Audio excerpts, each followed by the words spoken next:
The dust hung heavy in the afternoon air, coating everything in Willow Creek with a fine layer of grit that seemed to seep into the very soul of the place. It was 1880, and the small frontier town sat like a weathered jewel against the backdrop of purple mountains that rose in jagged peaks toward the endless sky. The wind swept through the dried grass with a mournful whistle, carrying with it the scent of sage and distant rain that would never quite reach this parched corner of the territory. Margaret Sullivan stood on the wooden porch of her modest cabin, one hand shading her eyes as she watched the sun begin its descent toward the horizon. At 26, she was young to be a widow, though such circumstances were hardly uncommon in these harsh lands. Her husband Thomas had been dead for nearly 2 years now, taken by pneumonia during a particularly brutal winter that had claimed many souls. Since then, she'd managed to scrape by, selling milk from her 2 cows and bread she baked in the early morning hours before the heat became unbearable. The cabin sat on the outskirts of town, far enough away that she could avoid most of the townspeople's scrutinizing gazes, but close enough that she could still conduct her meager business. It was a delicate balance she'd learned to maintain, visible enough to survive, invisible enough to avoid becoming the subject of too much gossip. A young widow alone was always a target for speculation, and Margaret had learned to armor herself with distance and propriety. She adjusted her worn cotton dress, the fabric faded from countless washings, and prepared to make her weekly trip into town for supplies. The general store would be busy this time of day, which meant enduring the sideways glances of the other women and the too bold stares of some of the men.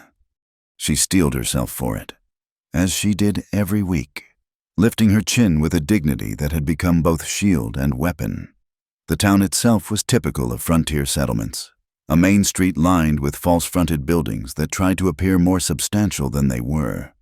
The Silver Dollar Saloon anchored one end, its bat-wing doors constantly swinging as cowboys and miners passed through. The church sat at the other end, its white steeple reaching toward heaven like a finger of judgment. Between them sprawled the various establishments that kept the town alive: the general store, the bank, the barber shop, and the sheriff's office. It was as Margaret passed this last building that she noticed something had changed. A new horse stood tied to the rail outside, a magnificent black stallion that gleamed in the late afternoon sun, not the usual broken-down mounts that populated Willow Creek streets. This was a horse that spoke of authority, of someone who took pride in their position. She'd heard talk, of course. The old sheriff, Walter Hayes, had finally retired after a bullet to the shoulder convinced him it was time to hang up his badge. The town council had brought in someone new, someone younger, though Margaret had paid little attention to the gossip. What concern was it of hers who wore the star, as if summoned by her thoughts? The door to the sheriff's office opened, and a man stepped out onto the boardwalk. Margaret's steps faltered for just a moment as she took in the sight of him. He was younger than she'd expected, perhaps 30, with broad shoulders that filled out his dark vest and white shirt. His face was lean and sun-weathered, with sharp cheekbones and a strong jaw shadowed by a day's growth of beard. But it was his eyes that caught her attention, gray as winter storm clouds, holding a weight that seemed beyond his years. Sheriff Samuel Morrison paused on the boardwalk, adjusting his hat against the slanting sun. He'd been in Willow Creek for only a week, but already he could feel the pulse of the town, could sense its rhythms and undercurrents. Years of experience had taught him to read a place quickly, to identify potential troubles before they bloomed into violence. His gaze swept the street with practiced efficiency, noting the usual collection of cowboys lounging outside the saloon, the merchants going about their business, the women in their bonnets hurrying between errands. And her, she walked alone, which itself was unusual. Most of the respectable women in town traveled in pairs or groups, chattering like magpies. But this one moved with a quiet grace, her head held high despite the obvious wear of her clothing. Something about her carriage spoke of both pride and weariness, a combination that drew his attention more than he cared to admit. Their eyes met for just an instant across the dusty street, and Sam felt something shift in his chest, a recognition of sorts, though he was certain they'd never met. She looked away quickly. color rising in her cheeks as she hurried on toward the general store. He found himself watching her go, noting the way she seemed to shrink into herself as she neared the busier part of town. "That's the Sullivan widow," a voice said at his elbow. Sam turned to find Jim Cooper, the bank manager, standing beside him with a knowing look. "Pretty little thing, ain't she? Been alone since her husband died. Some say she's too proud for her own good, keeping to herself out there." Sam felt a flash of irritation at the man's tone but kept his expression neutral. "I make it a point not to listen to gossip. Mr.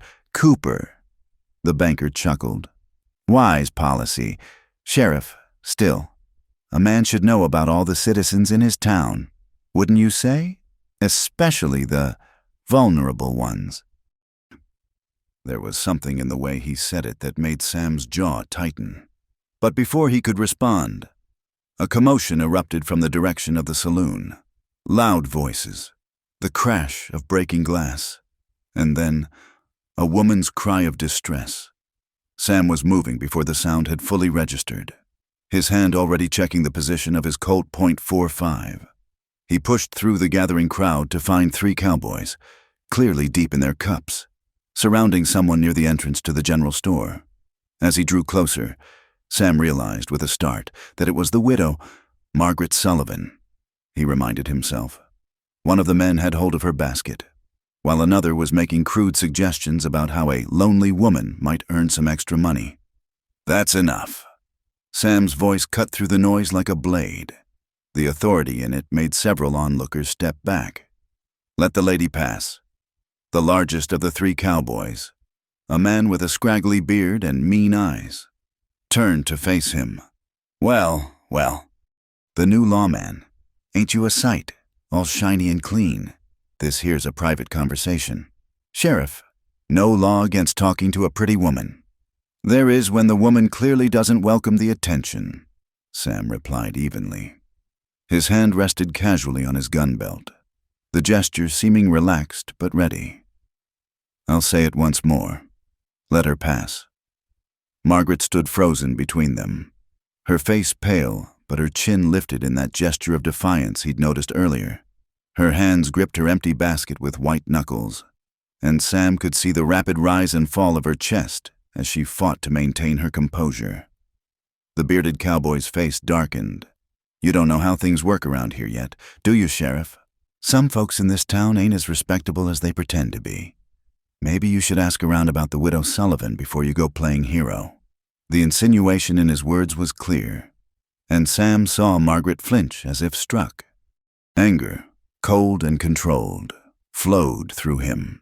He stepped forward, closing the distance between himself and the cowboy until they were nearly nose to nose.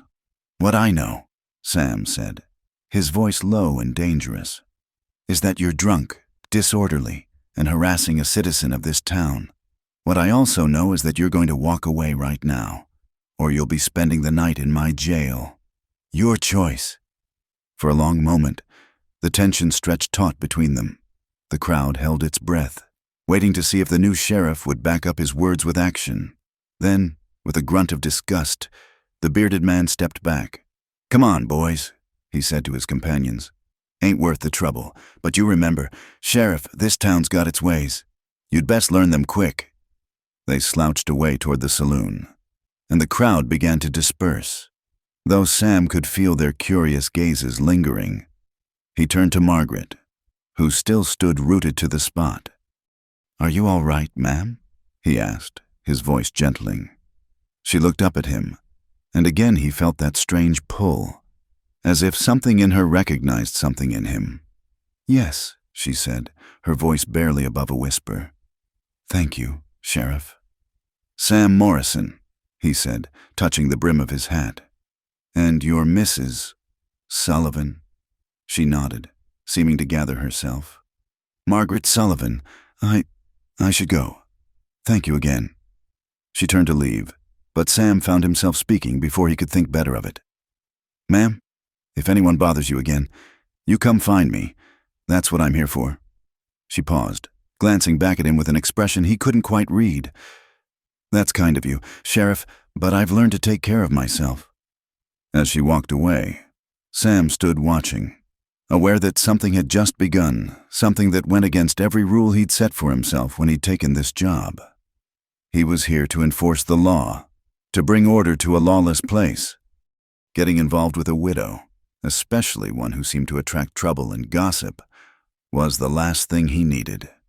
Yet, as he made his way back to his office, Sam couldn't shake the image of those proud, wounded eyes, or the way she'd held herself with such dignity in the face of crude harassment. He'd seen many things in his years wearing a badge, but something about Margaret Sullivan had slipped past his defenses in a way that both troubled and intrigued him. The sun continued its descent toward the mountains, painting the sky in shades of pink and gold. Another day in Willow Creek was drawing to a close, but for Sam Morrison and Margaret Sullivan, though neither could know it yet, something was just beginning. In a land where survival often meant choosing between heart and duty, between safety and desire, they had taken the first steps on a path that would test them both in ways they couldn't imagine. The wind picked up as darkness approached, sending tumbleweeds rolling down the empty street like restless spirits. And somewhere in the distance, a coyote howled, a wild, lonely sound that seemed to echo the unspoken longings that already stirred between a young widow and a sheriff who'd learned to armor his heart as surely as she had. The desert sunset blazed across the sky like spilled blood and gold, transforming the harsh landscape into something almost magical. Margaret stood at her kitchen window, watching as the familiar mountains turned purple in the dying light.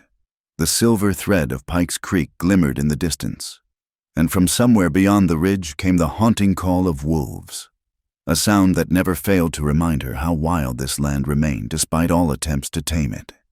2 weeks had passed since the incident at the general store, and though she'd returned to town twice more for supplies, she'd been careful to go earlier in the day when the streets were quieter. She hadn't seen Sheriff Morrison again, though she'd caught glimpses of him from a distance, his tall figure unmistakable as he made his rounds, keeping the peace with a quiet authority that was already earning him respect among the townspeople. She shouldn't be thinking of him.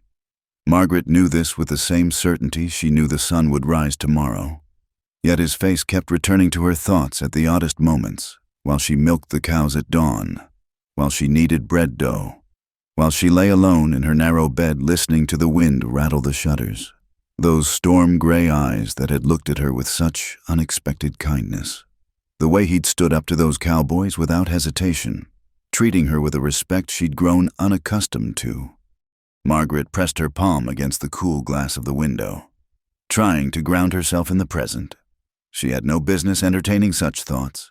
She was a widow. He was the sheriff, and Willow Creek was a town that thrived on gossip. Any association between them would only fuel the whispers that already followed her like dust devils. The sound of approaching hoofbeats pulled her from her reverie. Her body tensed instinctively.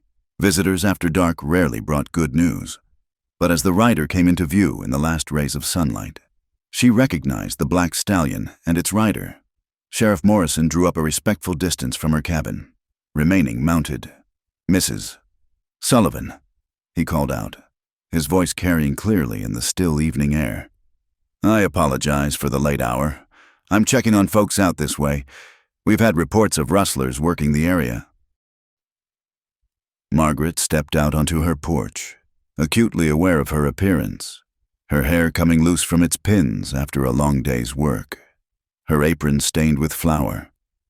"I haven't seen anything unusual, Sheriff." He nodded, but made no move to leave. In the gathering dusk, she could barely make out his features beneath the brim of his hat. "Your livestock secure for the night?" "Yes, the cows are in the barn." She hesitated, then found herself adding, "Though I appreciate your concern." A moment of silence stretched between them, filled with the evening songs of crickets and the distant yip of coyotes. Sam shifted in his saddle, and Margaret could sense his reluctance to leave as clearly as her own reluctance to go back inside. "It's a beautiful evening," he said finally, gesturing toward the sunset. "That's something I'm still getting used to out here, the way the sky seems to catch fire every night." "Where are you from originally?" The question slipped out before she could stop it. Ohio, originally, then various towns across Kansas and Colorado. Been wearing a badge for near 10 years now. He paused. Never stayed anywhere long enough to call it home. I suppose. There was something in his voice, a loneliness that echoed her own. Margaret found herself stepping closer to the porch rail. It must be difficult, always moving on. Sometimes, he admitted, though it's simpler in some ways. No ties to complicate things. The words hung between them, weighted with meaning. Margaret felt her cheeks warm and was grateful for the growing darkness. Well, I should let you continue your rounds. I'm sure you have other homesteads to check. I do, he agreed, but still didn't move. Mrs. Sullivan. Margaret, if I may, I meant what I said before. If you have any trouble, any at all, you send word. There's no shame in asking for help. I've managed this long on my own. Sheriff Morrison. Sam, he corrected gently. And I don't doubt your capability, but even the strongest people need someone to watch their back sometimes. Before she could respond, he touched the brim of his hat and wheeled his horse around, disappearing into the darkness. Margaret stood on the porch long after the sound of hoofbeats had faded, her heart beating with a rhythm she'd thought forgotten. Inside, she tried to focus on her evening tasks, mending a torn dress, preparing tomorrow's bread dough, but her hands trembled slightly. And twice she had to redo stitches that went astray. When she finally blew out her lamp and climbed into bed, she lay staring at the ceiling, replaying every word of their conversation. Meanwhile, Sam Morrison sat in his office, ostensibly reviewing wanted posters, but finding his thoughts continually drifting to a small cabin on the edge of town. He'd told himself the visit was purely professional. He was checking on all the outlying properties, after all. But he knew that was only partly true. Something about Margaret Sullivan had lodged itself under his skin like a splinter, working deeper with each passing day. He thought about the way she'd looked in the fading light, beautiful despite her work-worn clothes, proud despite her circumstances. He'd seen how she held herself apart from the town, creating walls of dignity and distance. He understood those walls. He'd built similar ones around his own heart, brick by brick, over years of violence and loss. A lawman couldn't afford sentiment, couldn't allow feelings to cloud his judgment. Yet here he was, finding excuses to ride past her cabin, to ensure her safety. Sam stood abruptly, pacing to the window that looked out over the main street. A few lights still glowed in the saloon, and he could hear the faint sound of a piano and raucous laughter. This was his world, keeping order among the chaos, standing between the lawless and the law-abiding. There was no place in it for soft feelings or romantic notions. But as he returned to his desk, Sam found himself thinking of Ohio, of the life he'd left behind when he'd first pinned on a badge. He'd been engaged once, to a banker's daughter named Catherine. She'd been pretty and proper, everything a young man should want. But when he'd decided to become a lawman, she'd given him a choice, the badge or her. He'd chosen the badge, telling himself it was for the best, that he wasn't meant for domestic life. Now, 10 years later, he wondered if he'd been wrong, wondered what it would be like to have someone to come home to, someone who'd worry when he rode out to face danger, someone who'd be there to tend his wounds, both visible and hidden. Dangerous thoughts for a dangerous profession. Sam forced his attention back to the wanted posters, but Margaret's face seemed to hover at the edge of his vision. Those deep brown eyes holding secrets and sorrows he found himself wanting to understand. The next few days passed in a dance of near misses and stolen glances. Margaret found reasons to come to town when she knew Sam would be making his rounds. Sam found himself taking the long way back from patrol, a route that happened to pass by her cabin. They'd exchange polite nods, a few words about the weather or the news from back east. But beneath the propriety ran a current of awareness that grew stronger with each encounter. The townspeople began to notice. Of course, Willow Creek was too small for secrets, and the sight of their young sheriff showing particular attention to the Sullivan widow set tongues wagging. In the general store, the church ladies whispered behind their fans. In the saloon, The men made crude jokes and placed bets on how long before the sheriff would comfort the pretty widow. Margaret felt the weight of their speculation like a physical thing. She'd worked so hard to maintain her respectability, to prove she could survive on her own without becoming the kind of woman people whispered about. Now, through no fault of her own, or was it? She was becoming the subject of exactly the kind of gossip she'd tried to avoid. One evening, as purple shadows stretched across the desert and the first stars began to appear, she stood at her window again, watching the horizon. The sight of a lone rider approaching no longer surprised her. Sam had taken to checking on her property with increasing frequency, always with some official reason, always maintaining that careful distance that propriety demanded. But tonight, something was different. Tonight he dismounted, tying his horse to the fence post. "Evening, Mrs. Sullivan," he said, removing his hat. "I wonder if I might trouble you for a cup of water. It's been a long day." She knew she should refuse, knew that inviting him in, even for something as innocent as water, would only fuel the gossip. But the weariness in his voice, the slump of his shoulders, made her decision. "Of course, Sheriff, please, come in." The cabin was small but clean, everything in its place. Sam ducked his head as he entered, suddenly seeming too large for the space. Margaret busied herself at the water pitcher, painfully aware of his presence, of the way he seemed to fill the room. "You have a nice home," he said, his eyes taking in the small touches that made the place more than just a shelter. The wildflowers in a jar on the table, the quilt folded over a chair, the books on a shelf by the window. "It's not much, but it's mine." She handed him the cup, careful not to let their fingers touch. "Though sometimes I wonder how much longer I can hold on to it." He frowned. "Are you having troubles? Financial?" Margaret immediately regretted her words. "No, nothing like that. I manage well enough. It's not easy. Being alone out here, the town doesn't quite know what to do with a woman who won't remarry or move in with relatives back east. Why don't you?" The question was gentle, genuinely curious. "Go back east. I mean, surely it would be easier." She was quiet for a long moment, looking out the window at the vast expanse of desert. "Because this is where I choose to be. Thomas and I came here together, full of dreams. He's gone, but this land, it gets into your blood, the freedom of it, even with all its dangers. Back east, I'd be smothered with propriety, married off to some suitable man who'd expect me to be grateful. Here, at least I'm free to make my own choices, even if they're hard ones." Sam set down the empty cup, his eyes never leaving her face. "I understand that. The need to be free, even when freedom comes with a price." Their eyes met and held, and in that moment, the careful distance they'd maintained seemed to collapse. The air between them crackled with possibility and danger. Margaret felt her heart racing, knew she should step back, should ask him to leave. Instead, she stood frozen, caught in the intensity of his gaze. "I should go," Sam said, his voice rough. "Thank you for the water. Of course," she whispered, but neither moved. The lamp cast flickering shadows on the walls, and outside, the wind had picked up, rattling the windows.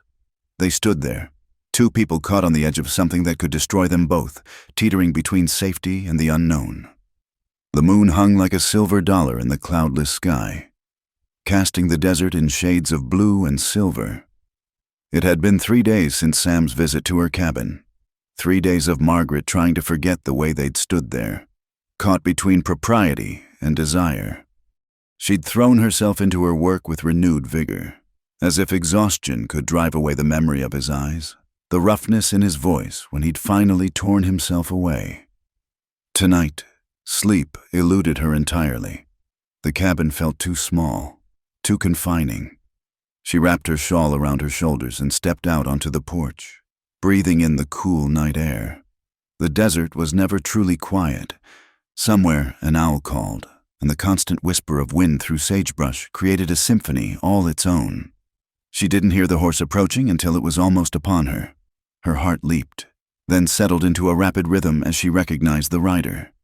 Sam dismounted at the gate, and even in the moonlight, she could see the conflict written on his face. "I know I shouldn't be here," he said without preamble, his voice carrying clearly in the still air. "I've tried to stay away. God knows I've tried, but I can't stop thinking." He trailed off, running a hand through his hair in a gesture of frustration. Margaret stepped down from the porch, drawn by something stronger than wisdom or caution. The moonlight turned everything ethereal, dreamlike, as if they'd stepped outside the normal bounds of their daily lives. "Why did you come?" she asked softly, though she already knew the answer. It was the same reason she'd been unable to sleep, the same force that had kept her standing at windows, watching for him. "Because I'm a fool," Sam said with a bitter laugh. "Because for 10 years I've lived by rules and duty. And for the first time, I find myself wanting something more. Because when I look at you, I see—" He paused, searching for words. "I see possibility, and that terrifies me more than any outlaw ever has." Margaret felt tears sting her eyes. "We can't do this. Sam, you know we can't. The town already whispers. Your position, my reputation, what little I have left of it. We'd destroy each other." "Would we?" He stepped closer, and she could smell leather and gunpowder, the honest sense of his profession. "Or would we save each other? Margaret, I've been dead inside for so long. I'd forgotten what it felt like to want to live for something beyond the next sunrise. Then I saw you that day, proud and alone, fighting battles I could only guess at. And something in me woke up." She was trembling now, though not from cold. "1 hour," she whispered, the words escaping before she could stop them.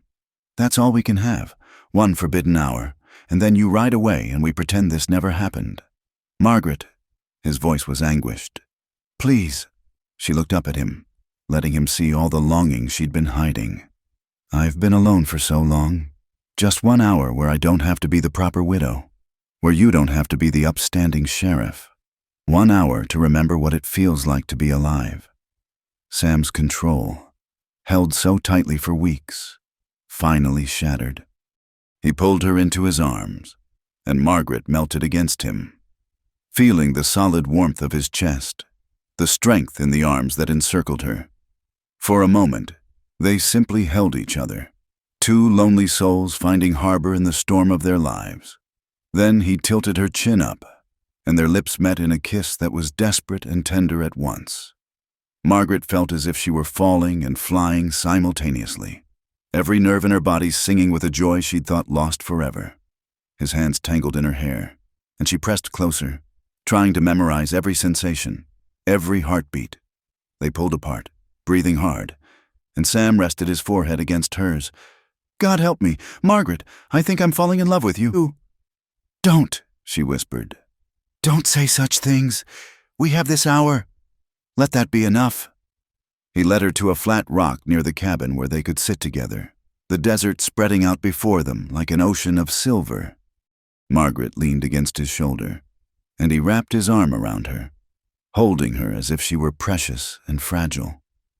"Tell me about your dreams," she said softly. "The ones you had before the badge." Sam was quiet for a long moment. "I wanted to be a teacher once. Can you imagine? Sam Morrison, shaping young minds instead of hunting outlaws. My mother had it all planned out. I'd marry Catherine, settle down, have children who'd call me Papa and climb on my knee to hear stories. What happened? The war happened. I was barely 16 when I enlisted, full of notions about glory and honor. By the time it ended, I'd seen too much death to go back to that peaceful life. The badge seemed like a way to make sense of it all, to stand between the darkness and the innocent. But somewhere along the way, I forgot there was supposed to be more to life than just standing guard." Margaret lifted her head to look at him. "You're a good man. Sam Morrison. The town is lucky to have you." "And what about your dreams?" he asked, tracing her cheek with one gentle finger. "Before you came west." "Oh, they were simple ones. A home filled with laughter, children playing in the yard, growing old with someone I loved. Thomas and I, we tried so hard, But the babies, they never came. And then he was gone. And I thought all dreams died with him. But lately—" She stopped, afraid to continue. "Lately?" Sam prompted. "Lately. I found myself dreaming again, foolish dreams about impossible things." They sat in silence, watching clouds drift across the moon. Time seemed to slow, each moment crystallizing into something precious. Margaret knew she should send him away, knew that every minute increased the risk of discovery, but she couldn't bring herself to break the spell. "Sometimes," Sam said quietly, "I imagine a different life, one where I could court you properly, bring you flowers, take you to church socials without the whole town counting it as scandal. I'd sit in your parlor and read poetry badly while you tried not to laugh. I'd ask your father for your hand, if he were alive, and promise to cherish you all my days." "That's a beautiful dream," Margaret whispered, tears rolling down her cheeks. "I'd build you a bigger house," he continued, his voice rough with emotion, "with a proper kitchen and windows facing east so you could watch the sunrise. We'd plant a garden, raise horses maybe, and in the evenings, we'd sit on the porch and watch our children play while the sun set behind the mountains." "Stop," Margaret said, though her voice lacked conviction. "Please stop. I'd love you in daylight," Sam said fiercely, "not hidden in darkness like something shameful. I'd show the whole world how proud I was to have you beside me. You deserve that. Margaret, you deserve so much more than stolen hours and whispered secrets." She turned in his arms, pressing her fingers to his lips. "But this is what we have. This one forbidden hour under the moon, and I'll treasure it all my days, even as I pretend it never happened."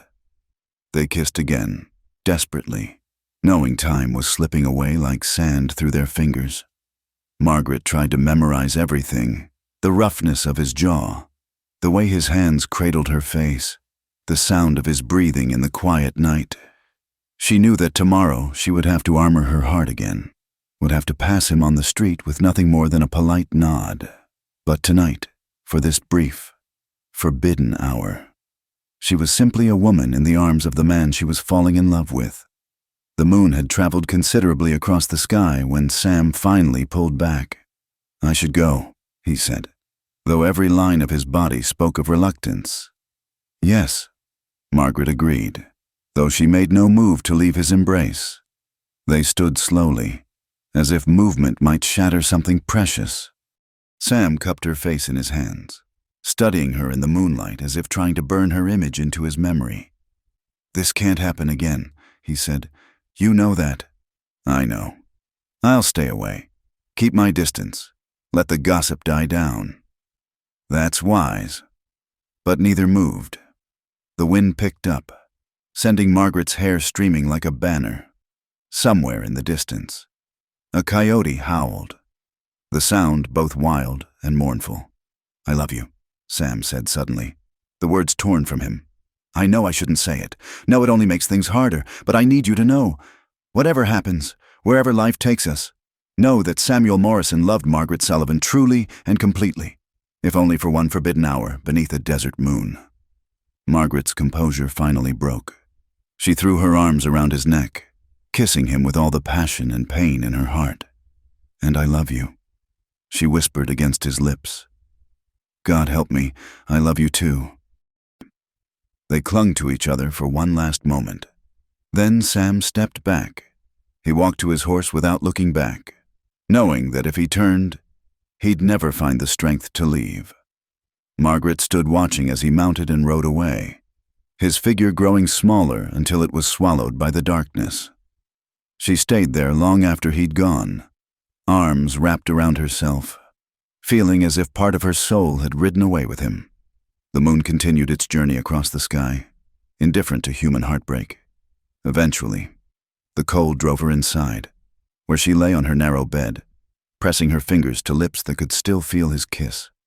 In town, Sam sat at his desk, staring at nothing. He'd removed his badge and placed it before him, its metal surface gleaming in the lamplight. For the first time in 10 years, it felt heavy, a weight he wasn't sure he could continue to bear. He thought of Margaret alone in her cabin, thought of the life they could never have, and wondered if duty and honor were worth the price of happiness. The clock on the wall ticked past midnight, marking the end of their forbidden hour, but both knew that some things, once begun, could not be so easily ended. The moon set, the sun would rise, and they would face another day of pretending, but in their hearts, that hour would live on, a perfect, painful reminder of what could never be. The whispers started as a trickle and swelled to a flood. Within days of that moonlit night, it seemed all of Willow Creek had something to say about Sheriff Morrison and the Sullivan widow. Someone had seen his horse near her cabin at an unseemly hour. Someone else swore they'd noticed the way he looked at her during Sunday service. The flames of gossip needed little fuel in a town starved for scandal. Margaret felt the change immediately. At the general store, conversations ceased when she entered. Women who had previously offered polite nods now turned their backs, clustering together like hens protecting their virtue from contamination. Even Mr. Garrett, the shopkeeper who had always been cordial, served her with eyes averted and lips pressed thin with disapproval. "That'll be $2, Mrs. Sullivan," he said curtly, pushing her purchases across the counter as if afraid to let their hands accidentally touch. Margaret counted out the coins with steady fingers, though inside she trembled with humiliation and anger. She'd done nothing wrong, nothing beyond one stolen hour of happiness in a life filled with loneliness. But in Willow Creek, the appearance of impropriety was as damning as the deed itself. As she gathered her basket, Mrs. Adelaide Morrison, no relation to the sheriff despite the shared surname, swept past with her daughters in tow. "Come along, girls," she said loudly. "We must be careful about the company we keep. A woman's reputation is her most precious possession." The words hit Margaret like a physical blow. She stood frozen as mother and daughters exited, their skirts rustling with self-righteousness. Behind her, she heard someone mutter, "Always knew she was too proud for her own good, husband barely cold in the ground." Margaret fled the store, her cheeks burning. The walk back to her cabin had never seemed longer. Each person she passed seemed to look at her with knowing eyes, as if her secret were written across her face. By the time she reached her gate, tears were streaming down her cheeks. She'd lost 3 customers that week, families who suddenly decided they could get their milk and bread elsewhere. Her already precarious financial situation grew more unstable with each passing day. But worse than the loss of income was the crushing weight of isolation. She'd always been alone, but now she was truly shunned. Sam, meanwhile, faced his own trials. The respect he'd earned through weeks of fair dealing began to erode as the gossip reached the saloons and gambling halls. Men who had previously deferred to his authority now tested him with sly comments and knowing looks. Keeping the peace must be exhausting work. "Sheriff," Jake Colton drawled one evening as Sam made his rounds. "All that riding out to check on lonely widows. Man's gotta be thorough, I suppose." Sam's jaw tightened, but he kept walking. Rising to the bait would only confirm their suspicions. He'd maintained his distance from Margaret as promised, hadn't even ridden past her cabin, but the damage was already done. In a town like Willow Creek, smoke was as good as fire. The situation came to a head when Mayor Frederick Walsh and 2 members of the town council appeared in Sam's office on a Thursday afternoon. Walsh, a portly man with graying whiskers and an inflated sense of his own importance, settled into the chair across from Sam's desk with obvious reluctance. "Sheriff Morrison," he began, pulling at his collar. "We need to discuss a delicate matter." Sam leaned back in his chair, keeping his expression neutral, though he knew what was coming. "I'm listening." "There have been concerns raised about your conduct, specifically regarding your attention to the Sullivan widow." Walsh's face reddened. "Now, we're not saying anything improper has occurred, mind you, but the appearance of favoritism, the late-night visits— I've checked on many homesteads outside town." Sam interrupted calmly. "It's part of my duty to ensure the safety of all citizens, especially those living alone." "Be that as it may," Councilman Roberts interjected, "the talk is becoming disruptive. We've had complaints from several upstanding families. They question whether a sheriff who can't maintain proper boundaries can be trusted to uphold the law impartially. Sam felt anger rise in his chest, but kept his voice level. Has anyone questioned my handling of any case? Have I shown favoritism in any legal matter? Not yet, Walsh admitted. But we must think of the town's reputation. Willow Creek is trying to attract respectable families, businesses. We can't have scandal attached to our law enforcement. What exactly are you asking of me, Mayor? Walsh shifted uncomfortably. Perhaps it would be best if you limited your interactions with Mrs. Sullivan. No more personal visits. Let her find someone else to turn to for assistance if needed. Distance yourself from the situation until the talk dies down. And if I refuse? The three men exchanged glances. Then we'd have to reconsider whether you're the right fit for Willow Creek, Roberts said bluntly. Your contract comes up for renewal in 2 months. It would be a shame if the council decided not to extend it. After they left, Sam sat alone in his office, staring at the badge on his desk. He'd worn it with pride for a decade, had defined himself by it. Now it felt like a chain, binding him to expectations that crushed any hope of personal happiness.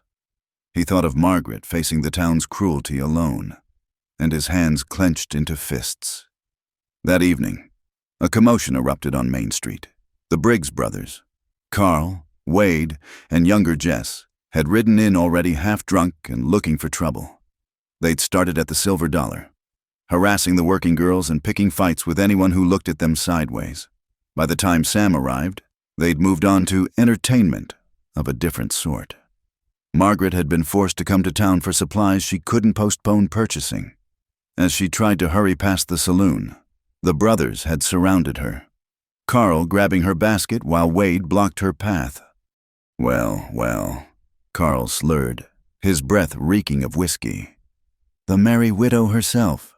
Heard you've been keeping the sheriff warm at night. How about sharing some of that warmth with us? Please let me pass, Margaret said, her voice steady despite her fear. Don't be unfriendly now. Wade leered, reaching for her arm. We're just being neighborly. Isn't that right, boys? Just wanting to be as neighborly as the good sheriff? A crowd had gathered, but no one moved to help. Some watched with disapproval. Whether for the brothers' behavior or for Margaret herself was unclear. Others seemed to be enjoying the spectacle. That's enough. Sam's voice cracked like a whip. He strode through the crowd, his hand resting on his gun. Back away from the lady, now. Carl turned, weaving slightly. Lady, that what we're calling her now? Whole town knows what she is. Sheriff, just like they know what you've been doing. I said back away. Sam's voice had gone deadly quiet. Or what?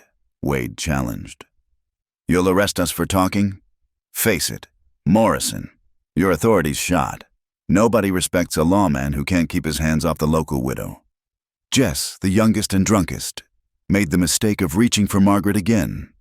Sam moved faster than thought, his fist connecting with the boy's jaw and sending him sprawling in the dust. In an instant, all three brothers went for their guns. Sam had his Colt out and aimed before they could clear leather. Don't, he warned. I'd hate to explain to your mother why I had to shoot all three of her boys in one night. For a tense moment, nobody moved. Then Carl slowly raised his hands. This ain't over, Morrison. You've shown your true colors now. The whole town's seen it. You choosing her over the law? The law says I protect all citizens from harassment and assault. Sam replied, That's exactly what I'm doing. Now you boys have two choices. Sleep it off in my jail, or ride out now and keep riding until you sober up.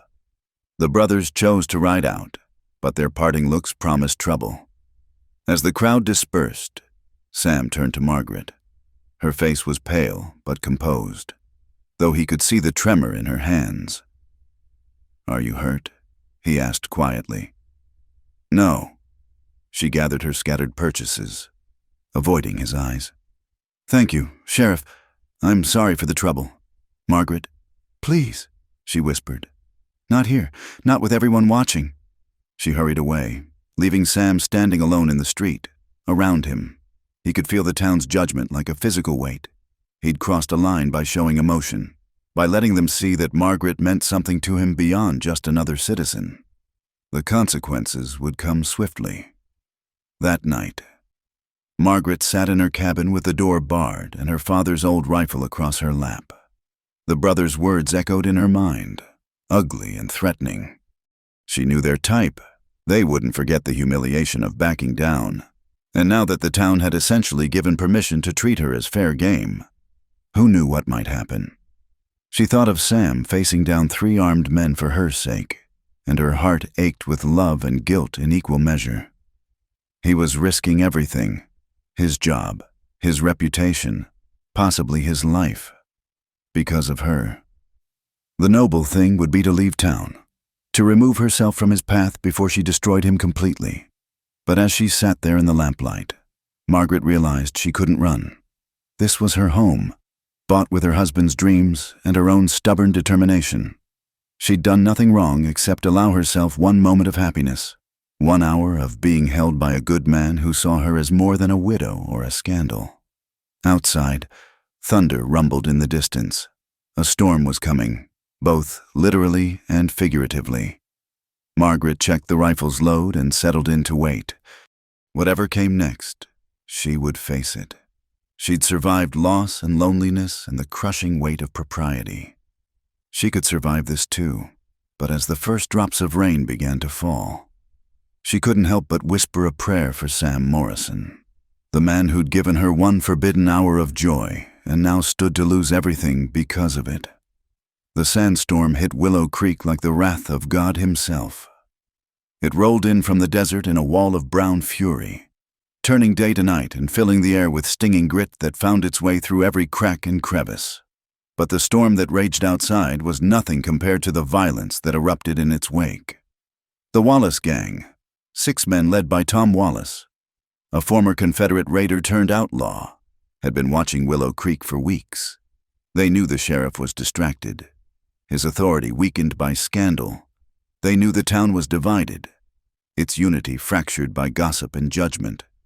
The sandstorm provided perfect cover for what they'd planned. They hit the bank first, just as the worst of the storm struck. The few people on the streets were bent double against the wind, unable to see more than a few feet ahead. The sound of shattering glass and gunfire was swallowed by the howling gale. By the time Sam reached the scene, the gang had vanished into the brown murk, leaving 2 men dead and the bank safe emptied. "Which way did they go?" Sam shouted to Homer Gibbs, the bank guard who lay bleeding from a shoulder wound. Can't say for certain." Homer gasped. "But Wallace, he was laughing, said something about settling all debts today." A chill ran down Sam's spine that had nothing to do with the storm. All debts? He thought of the Briggs brothers' threats, of the connections between various criminal elements that he'd been tracking. And suddenly, with terrible clarity, he understood. "Get me every man who can shoot," he ordered Deputy Chen, who'd just arrived. "They're not done. This is just the beginning." As Sam gathered what men he could find, pitifully few. As many refused to follow a compromised sheriff, the gang's true purpose became clear. Tom Wallace had a brother who died in Willow Creek's jail 5 years ago, before Sam's time. But Wallace blamed the town, and he'd found willing allies in those who held grudges against the current sheriff. The storm provided perfect cover as they moved through town like vengeful ghosts.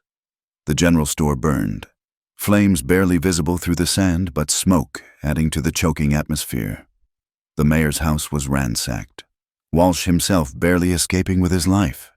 It was terrorism, pure and simple, designed to break the town's spirit. But the outlaws had made one crucial error. They'd split up, and Carl Briggs, the drunkard from days before, had convinced Wallace that there was one more score to settle, a certain widow living alone outside town, unprotected and vulnerable. Margaret heard them coming before she saw them. The storm muffled sound, but she'd learned to read the desert's moods, to sense danger in the way the wind shifted. She'd barricaded the door and taken position by the window with her rifle, but she knew she couldn't hold off multiple men for long. Through the swirling sand, She saw 4 riders approaching. Her hands were steady as she sighted down the barrel, picking out Carl Briggs in the lead. Behind him rode 3 men she didn't recognize, hard cases with guns drawn and violence in their bearing. "Come on out, widow woman," Carl's voice carried despite the wind.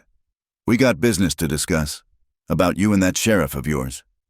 Margaret's answer was a rifle shot that took his hat off. Carl cursed and dove from his horse as the others scattered, taking cover behind whatever they could find. "That's no way to treat visitors," one of the outlaws called.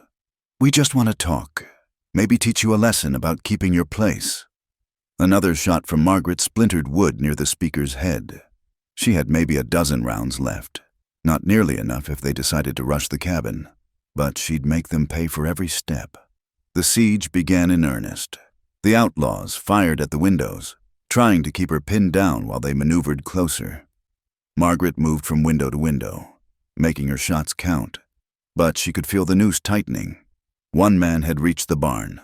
Another was working his way around back. Soon they'd have her surrounded. That's when she heard it, the thunder of hoofbeats that had nothing to do with the storm. Through the sand emerged Sam Morrison, riding hard with 5 men behind him. His badge caught what little light penetrated the storm, a beacon in the chaos. The outlaws, caught in the open, scrambled for better positions. Gunfire erupted from all directions, the sharp crack of rifles mixing with the deeper boom of shotguns. Margaret saw Sam leap from his horse, using it as cover as he advanced on the cabin. "Margaret!" he shouted. "Stay down!" She wanted to call back, to warn him about the man in the barn, but bullets were shattering what remained of her windows. All she could do was keep shooting, trying to cover Sam's approach. The battle was fierce but brief. Sam fought like a man possessed, his usual calm replaced by cold fury. He'd seen what these men had done in town, knew what they'd intended for Margaret, and mercy was the furthest thing from his mind. One by one, the outlaws fell or fled into the storm. Carl Briggs made a last desperate attempt, breaking from cover to rush the cabin's front door. Sam's bullet caught him mid-stride, spinning him around. Carl fell face first in the dust, his grand plans for revenge ending in the dirt outside a widow's cabin. As the gunfire died away, Sam approached the cabin cautiously. "Margaret, it's over. Are you hurt?" The door opened slowly, and Margaret emerged, rifle still in hand. Her hair was wild, her dress torn, but she stood straight and proud. "I'm all right," she said. Then her composure cracked. "Sam, I was so frightened." He crossed the distance between them in 2 strides, pulling her into his arms regardless of who might see. She clung to him, shaking now that the danger had passed, and he held her as if he'd never let go. "I thought I'd lost you," he murmured into her hair. "When I realized where they were headed. God, Margaret, I've never been so scared in my life." Around them, the storm was beginning to abate. The other men who'd ridden with Sam, including Deputy Chen and, surprisingly, Homer Gibbs with his arm in a sling, stood at a respectful distance. Some looked uncomfortable, others thoughtful, as they witnessed the embrace. "Sheriff," Chen called softly, "we should check the barn, make sure we got them all." Sam reluctantly released Margaret and returned to his duties. They found 1 dead outlaw in the barn and signs that 2 others had fled into the desert. Tom Wallace himself was discovered later, having succumbed to a bullet wound while trying to escape with the stolen bank money. As the storm finally passed, leaving the world scoured clean and strange in the sudden stillness, the people of Willow Creek began to emerge from their homes. Many made their way to Margaret's cabin, drawn by reports of the battle. They found their sheriff organizing the aftermath with his usual efficiency, but something had changed. Mayor Walsh, his own home damaged and his family terrorized, watched Sam work. He saw how the sheriff had risked everything to protect the town, how he'd fought hardest to save someone the town had been ready to cast out. The mayor's wife stood beside him, clutching their children, alive because Sam Morrison had done his duty despite the town's treatment of him. "I believe I owe you an apology." "Sheriff," Walsh said quietly. "And you as well, Mrs. Sullivan, I let gossip and narrow-mindedness cloud my judgment. You've both shown more courage and integrity than the rest of us combined. It wasn't a complete vindication. There would always be those who whispered and judged, but as neighbor helped neighbor in the storm's aftermath, as the story spread of how Margaret had held off 4 outlaws alone and how Sam had rode through hell to save her, the tide of opinion began to turn. Mrs. Adelaide Morrison, the self-righteous woman from the general store, approached Margaret hesitantly. I wanted to say, that is... She swallowed hard. My husband was one of the men killed at the bank. If Sheriff Morrison hadn't stopped those outlaws, they might have come for the families next. I was wrong about you both, and I'm sorry. Margaret accepted the apology with quiet grace, though she knew it came as much from fear as genuine remorse. Still, it was a beginning, as the sun set on that violent day, painting the sky in shades of purple and gold. Sam found Margaret sitting on her damaged porch, wrapped in a blanket. The cabin bore the scars of battle-broken windows, bullet-pocked walls, but it still stood. "It'll need repairs," he said, settling beside her. "Yes." She leaned against his shoulder, too tired to worry about propriety. "But it's still home."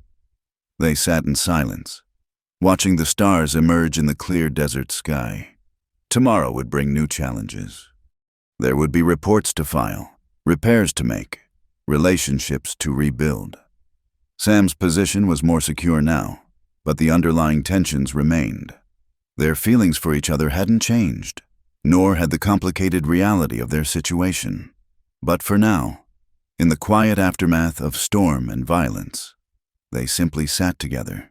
They'd faced death and emerged alive. They'd protected what mattered despite the cost. And in a land where survival itself was a daily victory, that was no small thing. "Thank you," Margaret said softly, "for coming, for fighting for me even when the town had turned against us both." Sam took her hand, no longer caring who might see. "I would risk everything for you," he said, echoing words spoken on a moonlit night that seemed a lifetime ago. "I meant it then, and I mean it now. Whatever comes next, we'll face it. The storm's past. Margaret, maybe it's time to stop hiding." The cave was little more than a hollow in the rock face, but it provided shelter from the bitter wind that howled through the canyon. Sam had found Margaret there after tracking her for 3 hours through terrain that would have defeated most men. She'd fled when new threats emerged, Wallace's remaining gang members, seeking vengeance for their leader's death. She huddled against the back wall, her rifle across her knees, looking like a wild creature driven to bay. When she saw him, her face crumpled with relief and exhaustion. "How did you find me?" she whispered, her voice hoarse. "I'll always find you," Sam said, ducking into the cave and immediately checking her for injuries. "Are you hurt?" "No, just cold and tired. So tired of running." "Sam." He shrugged off his coat and wrapped it around her shoulders, then built a small fire near the cave mouth, positioning himself between her and any danger that might approach. Outside, night was falling, bringing with it a cold that cut to the bone. "They came to the cabin just after dawn," Margaret explained, staring into the flames. "4 of them. I barely got out the back window. I could hear them destroying everything. All my memories of Thomas, our life together. I'm sorry," Sam said quietly. "I should have posted guards. Should have known they'd come back. It's not your fault." She moved closer to him, seeking warmth and comfort. "How long can we keep living like this? You protecting me bringing danger to your door." Sam pulled her against his side, feeling her shiver despite the fire. "As long as it takes. I've sent word to the U.S. Marshals. They're sending men to help round up the rest of the gang. This will end. Margaret."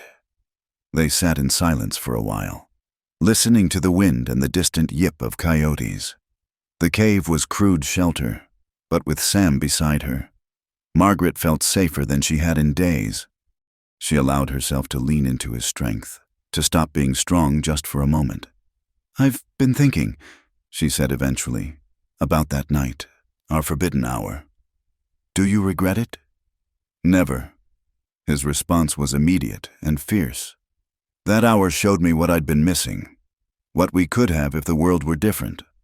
But the world isn't different, Margaret said sadly. You're still the sheriff. I'm still a widow who's brought nothing but trouble. The town may have softened toward us after the attack, but that doesn't mean they'd accept us together. Sam was quiet for a long moment, staring into the fire. When he spoke, his voice was thoughtful. You know what I realized during that gunfight at your cabin? When I thought I might lose you, I realized that I've been living my life by other people's rules, the town's expectations, society's demands, even my own rigid ideas about duty and propriety. He shifted to face her, his gray eyes intense in the firelight. I've worn this badge for 10 years. Margaret, I've upheld the law, kept the peace, done everything expected of a good lawman. But what has it brought me? Respect that vanishes the moment I show any humanity? A life so empty that 1 hour with you felt like coming alive for the first time. Sam, no, let me finish. He took her hands in his, noting how small and cold they were. When I saw those outlaws heading for your cabin, nothing else mattered. Not the badge, not the town's opinion, not my reputation, only you. And if I had to choose again, I'd make the same choice every time. Margaret's eyes filled with tears. What are you saying?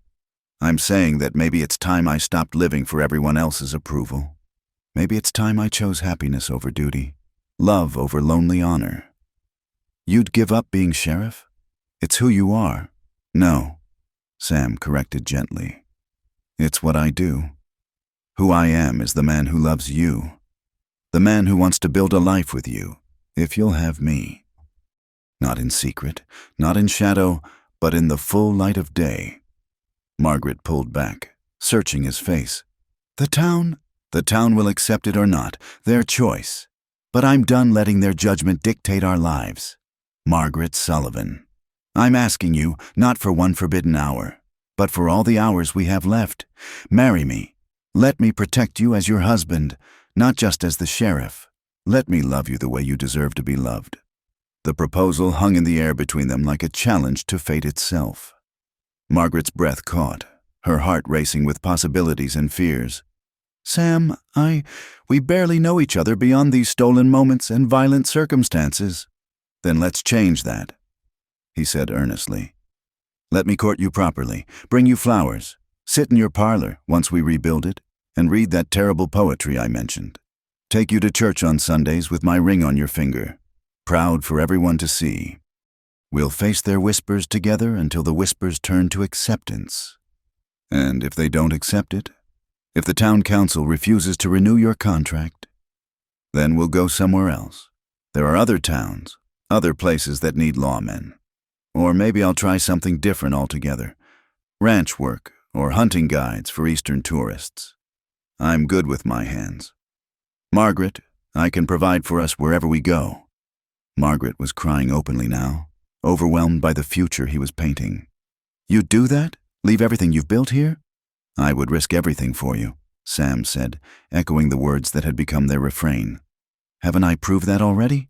A sound from outside made them both freeze, the clatter of rocks, the snort of a horse. Sam immediately moved to shield Margaret, his hand on his gun. But then a familiar voice called out, Sheriff Morrison, it's Deputy Chen. The marshal's men have arrived. We've tracked you this far. Are you in there? Relief flooded through Sam. We're here. Chen, Mrs. Sullivan is safe. Within minutes, the cave was surrounded by lawmen. The hunt for the remaining outlaws would continue. But for now, Margaret was safe. As they prepared to return to town, U.S. Marshal John Hartley pulled Sam aside. Hell of a thing you've done here, Morrison, tracking these boys, protecting the citizens. There's a job opening in the Marshal Service if you're interested. More authority, better pay. You could even pick your posting. Denver, Santa Fe, wherever you and your wife want to settle. Sam glanced at Margaret, who was being helped onto a horse by Deputy Chen. My wife? Hartley grinned. Son, I've been doing this for 20 years. I know the look of a man who's made his choice. The offer stands. Whenever you're ready. The ride back to town was surreal. The sun was rising, painting the desert in shades of rose and gold. Margaret rode beside Sam, still wearing his coat, exhausted but oddly at peace. She'd made her decision somewhere in that cave, somewhere between his proposal and the arrival of help. As they crested the final ridge and saw Willow Creek spread below them, she reached over and touched Sam's hand. "Yes," she said simply. He looked at her, hope dawning in his eyes. "Yes? Yes, I'll marry you. Yes, I'll face whatever comes with you. Yes, I'll take the risk, because a lifetime with you is worth any price." Sam's smile transformed his face, making him look younger, lighter, as if a great weight had been lifted. He lifted her hand to his lips, not caring that the entire rescue party could see. "There's something else," Margaret said, a small smile playing at her lips despite her exhaustion. "That night in the cave, when you were talking about rebuilding my parlor, you should know I'm a terrible hostess. I burn biscuits and my coffee could strip paint." "Good thing I'm not marrying you for your cooking," Sam replied, his eyes twinkling.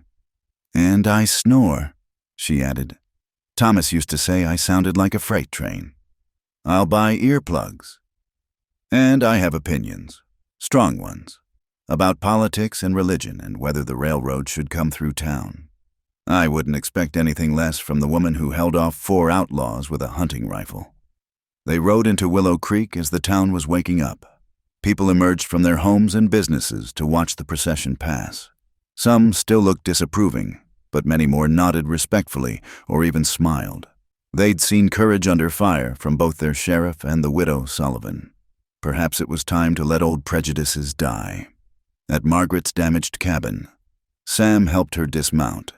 "Rest," he ordered gently. "I'll handle the reports and arrange for repairs to start. And Margaret, this evening, I'm coming to call on you properly. Front door, flowers in hand, the whole production." "It's time we stopped hiding." She smiled up at him, not caring that half the town was watching. "I'll try not to burn the biscuits." As Sam rode away to his duties, Margaret stood before her bullet-scarred home. It would need extensive repairs, but it would stand, like her. It had weathered the storm, and now, perhaps, it was time to build something new within these walls, a life not of loneliness and mere survival, but of love and shared dreams. The forbidden hour in the moonlight had led to this moment in the morning sun. What had begun in secrecy would continue in openness. There would still be challenges. There always were in a land as unforgiving as this. But Margaret Sullivan and Sam Morrison would face them together. No longer sheriff and widow, but partners in the grand adventure of life in the American West. The dawn broke blood red over Willow Creek, painting the desert in shades of crimson and gold. It was the kind of sunrise that promised violence, and Sam Morrison had learned to read such omens during his years wearing the badge.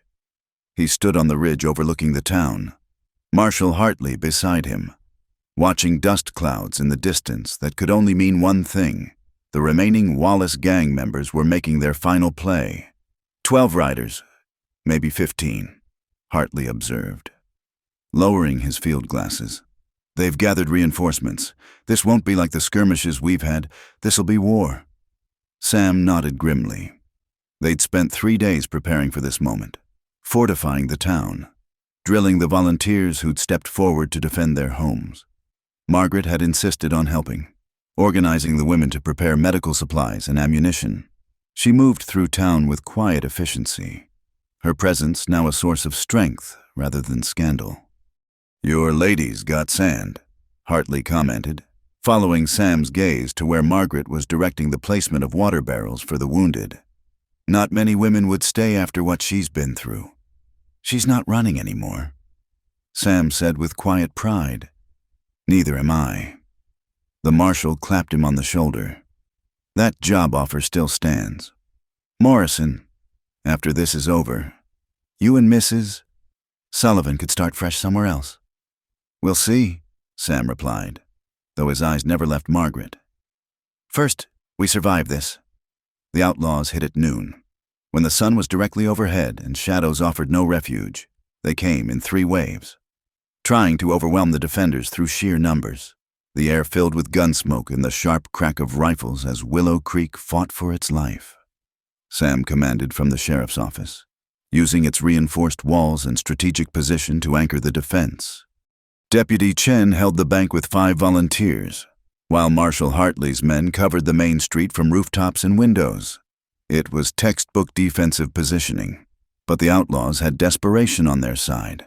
Margaret worked in the church, which had been converted to a makeshift hospital. She moved among the wounded with steady hands and calm words. Though her heart raced every time she heard Sam's voice shouting orders outside, Dr. Holcomb, the town's elderly physician, worked beside her, marveling at her composure. "You've done this before," he observed as she efficiently bandaged a man's shoulder. "My husband was sick for a long time before he died," Margaret replied, already moving to the next patient. "I learned to do what was necessary." The battle raged for 2 hours. The outlaws, finding the main street too well defended, tried to flank through the Mexican quarter, but they hadn't counted on the residents there joining the fight. Led by Manuel Vasquez, whose daughter Sam had once saved from a runaway horse, the Mexican families fought with fierce determination to protect their adopted town. The tide turned when Jake Colton, the same man who'd made snide comments about Sam weeks earlier, took a bullet meant for Deputy Chen. As he lay bleeding in the dust, Sam broke cover to drag him to safety, exposing himself to enemy fire. Margaret, watching from the church window, felt her heart stop as bullets whined around the man she loved. But the townspeople had seen enough. Inspired by their sheriff's courage, men who'd been holding back joined the fight. Even Mayor Walsh, portly and inexperienced, grabbed a shotgun and took position at a window. The increased firepower began to tell on the outlaws. The gang's final desperate assault came late in the afternoon. The remaining 8 outlaws, led by Wallace's Lieutenant Ben Steele, charged the sheriff's office in a last attempt to kill Sam and break the town's spirit. They might have succeeded, but Margaret saw them gathering for the charge. Without thinking, she grabbed a rifle from the church's defensive stack and ran into the street. "Sam, west side, they're coming!" Her warning gave the defenders precious seconds to prepare. As Steele and his men rounded the corner, they met a wall of lead. The charge faltered, broke, and suddenly it was over. 3 outlaws lay dead in the street. 2 more were captured, and the rest fled into the desert where Hartley's men waited. As the gun smoke cleared and the ringing silence of aftermath descended, Willow Creek took stock. They'd lost 2 men, with 6 more wounded, but the town had held. More importantly, they'd stood together. Anglo and Mexican, merchant and laborer, all united in defending their home. Sam found Margaret in the street, still holding the rifle, her dress stained with blood from the wounded she'd tended. Without hesitation, he pulled her into his arms, kissing her fiercely while the whole town watched. This time, instead of scandalized whispers, a cheer went up from the defenders.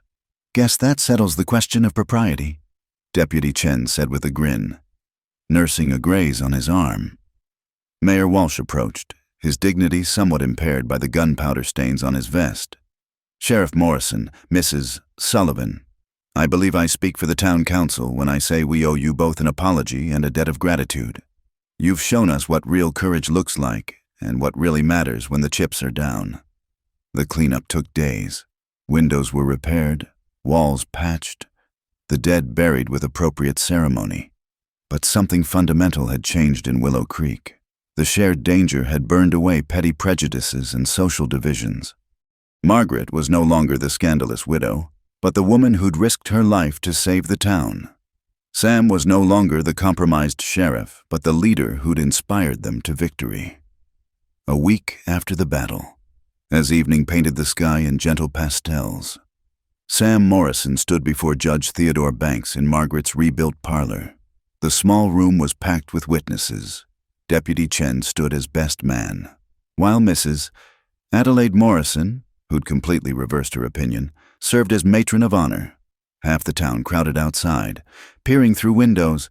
Margaret wore her mother's wedding dress, carefully preserved through all her travels. It was simple white cotton with small blue flowers embroidered on the collar. Nothing fancy, But Sam thought she'd never looked more beautiful. Her eyes shone as Judge Banks began the ceremony. "Dearly beloved, we gather here in the sight of God and this company to join Samuel Morrison and Margaret Sullivan in holy matrimony." The words washed over Sam as he stood holding Margaret's hands, scarcely believing this moment had come. Just months ago, he'd been a lonely lawman going through the motions of duty. Now he stood ready to pledge his life to a woman whose courage matched his own. "Samuel," Judge Banks prompted, "do you take this woman to be your lawfully wedded wife, to have and to hold, in sickness and in health, for richer or poorer, for better or worse, as long as you both shall live?" "I do," Sam said firmly, his voice carrying to the crowd outside. "I would risk everything for her, and I do so gladly." It wasn't the traditional response, but no one corrected him. They'd all seen the truth of those words proven in blood and fire. "Margaret, do you take this man to be your lawfully wedded husband, to have and to hold, in sickness and in health, for richer or poorer, for better or worse, as long as you both shall live?" Margaret's voice was clear and strong. "I do, with all my heart." When Judge Banks pronounced them husband and wife, the cheer from the assembled crowd could be heard clear across town. Sam kissed his bride while rice rained down and Manuel Vasquez's mariachi band struck up a celebratory tune. The reception spilled out into the street, becoming an impromptu town celebration. Tables appeared laden with food. Lanterns were strung between buildings. And soon, half of Willow Creek was dancing under the stars. It was a far cry from the social isolation Margaret had endured just weeks before. "No regrets?" Sam asked as they took a break from dancing, standing together on the same porch where they'd first truly talked. "Only one," Margaret said, smiling up at him. "I regret that we wasted so much time worrying about what others thought. That forbidden hour in the moonlight, it shouldn't have been forbidden at all." "Perhaps not," Sam agreed, pulling her close. "But it led us here, to this moment, and I wouldn't change a thing." Marshall Hartley approached, dust covered from the trail. "Congratulations to you both. Morrison, that job offer, I need an answer. The position in Santa Fe is yours if you want it. Good pay, house provided, and a town that could use a man of your caliber." Sam looked at Margaret, a silent question in his eyes. She thought of the cabin where she'd grieved and struggled and finally found love again. Then she looked at her new husband and smiled. "Whither thou goest," she said softly. Sam turned back to Hartley. "We'll take it, but give us a month to settle things here, help them find a new sheriff." "Fair enough." Hartley shook their hands. "The U.S. Marshals are lucky to get you, both of you. I have a feeling, Mrs. Morrison will be as much an asset as her husband." As the evening wore on and the celebration continued, Sam and Margaret slipped away to the ridge overlooking town, the same ridge where he'd stood that morning, preparing for battle. Now it was peaceful, the town lights twinkling below like fallen stars. From forbidden love to a future in Santa Fe, Margaret mused. "It's been quite a journey." "It's not over," Sam reminded her. "This is just the beginning. New town, new challenges, new dreams to build together." Margaret leaned into his embrace, feeling the solid strength of him, the steady beat of his heart. "As long as we're together, I'm ready for anything." They stood there as the moon rose, the same moon that had witnessed their stolen hour, now blessing their union. In the distance, a coyote called, wild and free. The desert wind whispered through the sage, carrying the scent of rain and new beginnings. Willow Creek had tested them with prejudice and violence, had nearly broken them with its rigid expectations and harsh judgments. But they'd emerged stronger, their love forged in the crucible of adversity. Now they were free to write their own story, to build a life limited only by the breadth of their dreams and the strength of their devotion. 5 years had passed since that moonlit night when two lonely souls had shared one forbidden hour.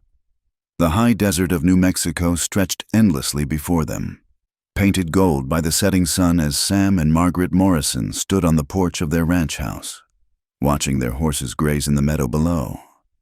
Sam had served as a UM marshal for 3 years in Santa Fe, earning a reputation for fairness and courage that echoed through the territory. But when Margaret told him she was finally with child after years of hoping, he'd made the choice to resign. The badge that had defined him for so long now rested in a drawer, replaced by the simpler satisfactions of raising horses and building a life with the woman he loved.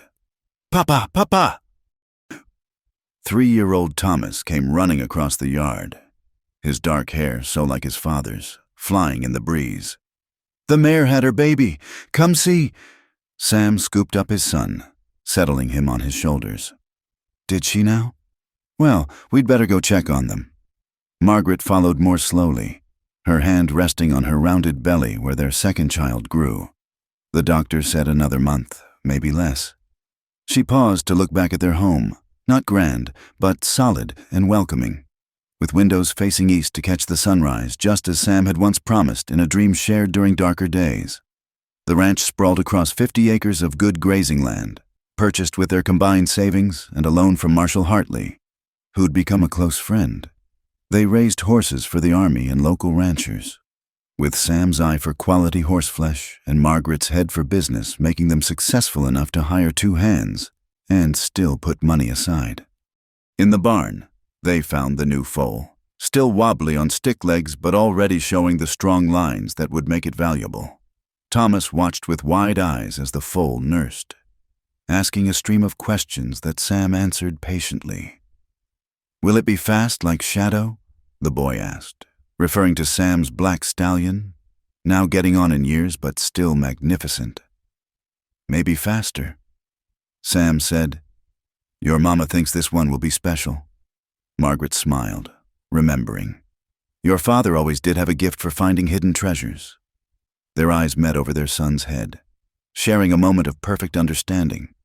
The journey from that first meeting in Willow Creek to this peaceful evening had been filled with challenges. The adjustment to Santa Fe, the dangerous years of Sam's marshal work, the heartbreak of 2 lost pregnancies before Thomas arrived.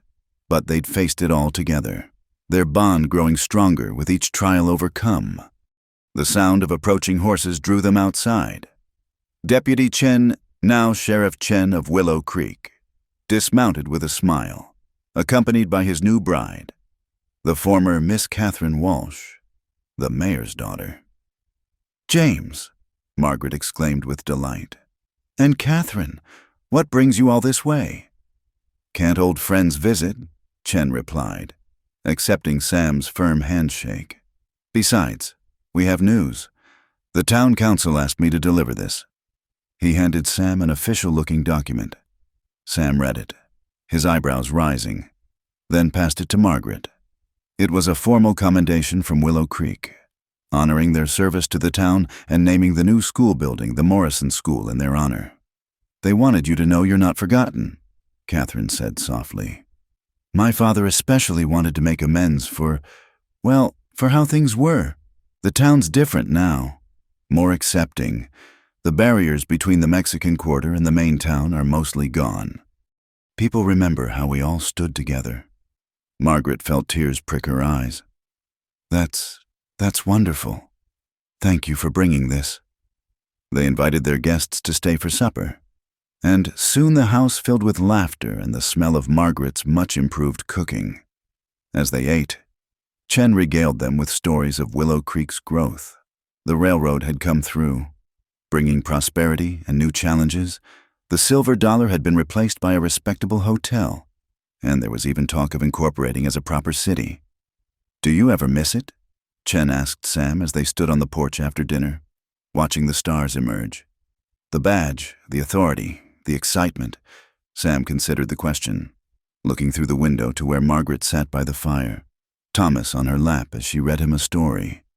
"Sometimes," he admitted, "on quiet mornings, I remember the weight of the star, the purpose it gave me.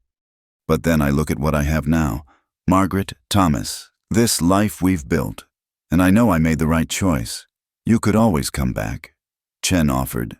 "The territorial governor mentioned they need good men for the new state police force they're forming." "I'm honored," Sam said. "But my marshalling days are done. I've found my peace." James, right here. Later that night, after their guests had retired, Sam and Margaret lay in their bed, moonlight streaming through the window. It was the same silver light that had witnessed their forbidden hour years ago, now blessing their lawful union. "Do you ever regret it?" Margaret asked, echoing a question from long ago. "Giving up the badge for this quiet life?" Sam pulled her close, his hand gentle on her pregnant belly. "Never, though I do sometimes think about that night, about how different things might have been if we'd been braver sooner." "Perhaps," Margaret said, "but I think we needed that journey. The struggle, the separation, even the danger, it taught us the value of what we have. That forbidden hour gave us the strength to fight for this." A kick from the baby made them both smile. "Strong one," Sam noted. "Like the father," Margaret replied. "And the mother, too. I hope this child will need strength in this wild land." "They'll have it," Sam assured her. "Morrison's strength and Sullivan's stubbornness, unbeatable combination." They lay quietly, listening to the night sounds, the distant howl of coyotes, the whisper of wind through cottonwoods, the settling of their house around them. It was a simple life they'd built, far from the drama of their courtship. But it was theirs. The next morning brought the controlled chaos of ranch life. Sam worked with the horses while Margaret managed the household and kept Thomas from getting into too much mischief. In the afternoon, their nearest neighbors, the Johnsons, stopped by to discuss sharing the cost of a new well. It was the sort of mundane interaction that would have been impossible in Willow Creek during those dark days of gossip and judgment. As the sun began its descent, painting the desert in familiar shades of red and gold, Sam found Margaret in her garden. She'd insisted on planting it despite the challenging climate, and through patience and determination had coaxed life from the arid soil. Tomatoes climbed stakes, beans wound around poles, and herbs scented the air. "Remember when you told me you burned biscuits and made terrible coffee?" he asked, sampling a sun-warmed tomato. "I've improved," she said with dignity, then laughed. "Slightly. Thank goodness Maria agreed to come cook for us twice a week." "You've improved at many things," Sam said, growing serious. "You're not the same woman who stood alone against the world in Willow Creek." "No," Margaret agreed. "That woman was so afraid of judgment, of loss, of hoping for happiness. You changed that. Sam, you gave me courage to want more than mere survival. We gave each other courage," he corrected. "I was just as lost. In my way, hiding behind the badge, afraid to feel. You reminded me there was more to life than duty." Thomas came running to join them, chattering about the foal and the lizard he'd caught and released. They walked together toward the house, a family shaped by hardship, but defined by love. The setting sun caught Margaret's wedding ring, the simple band Sam had placed on her finger that day in Willow Creek, when the whole town had finally celebrated their union. That night, as they tucked Thomas into bed, he asked for the story of how his parents met. It had become a favorite, though they edited it carefully for young ears. "Once upon a time," Margaret began, "there was a lonely sheriff who helped a sad lady when some mean men bothered her. And they fell in love," Thomas interrupted, knowing the story well. "Eventually," Sam said, ruffling his son's hair. "It took them a while to figure it out, but they did," Margaret continued. "And they got married and lived happily ever after. With me," Thomas added proudly. "With you." His parents agreed in unison, after their son fell asleep. Sam and Margaret returned to their porch, their evening ritual. The stars spread above them in a glittering tapestry, and the desert breathed its ancient rhythms around them. "It's been quite a journey," Margaret said, leaning against her husband's shoulder. "From that desperate widow to this, sometimes I can hardly believe it's real." "It's real," Sam assured her. "Every bit of it, the good and the bad, the struggles and the triumphs. We earned this happiness, Margaret, with courage and patience and a love stronger than all the prejudice Willow Creek could muster." A shooting star blazed across the sky, and Margaret made a wish, not for herself, for she had everything she'd ever dreamed of, but for her children. that they might know love as true as what she'd found, that they might have the courage to fight for their happiness as their parents had. "What are you thinking?" Sam asked. "About time," she said. "How that one forbidden hour led to a lifetime. How a moment of weakness became our greatest strength. No regrets, only gratitude," Margaret said firmly. "For that night, for you, for this life we've built from the ashes of our loneliness." Sam kissed her temple, his arms secure around her. "I love you, Mrs. Morrison, today, tomorrow, always. And I love you, Mr. Morrison, for all the hours we have, forbidden or otherwise." They sat in comfortable silence as the night deepened around them. Inside, their son slept peacefully. Soon, another child would join their family. The horses were secure in the barn. The house was strong around them, and love had transformed what began in secrecy into something celebrated and whole. The wild desert stretched endlessly beyond their small circle of light. Still dangerous, still untamed. But here, in this place they'd made their own. Two hearts that had once beaten in lonely isolation now beat as one. They'd risked everything for love and won a life worth living. And under the same moon that had witnessed their forbidden hour, they continued their journey together. Proof that sometimes the greatest treasures come from the courage to reach for what seems impossible. Thank you for listening to this Wild West love story. Where are you enjoying this tale from? Please leave a comment below to let us know. We'd love to connect with listeners from around the world. Don't forget to subscribe to From Wild West channel and share your thoughts about Sam and Margaret's journey. What touched your heart the most? We can't wait to hear from you.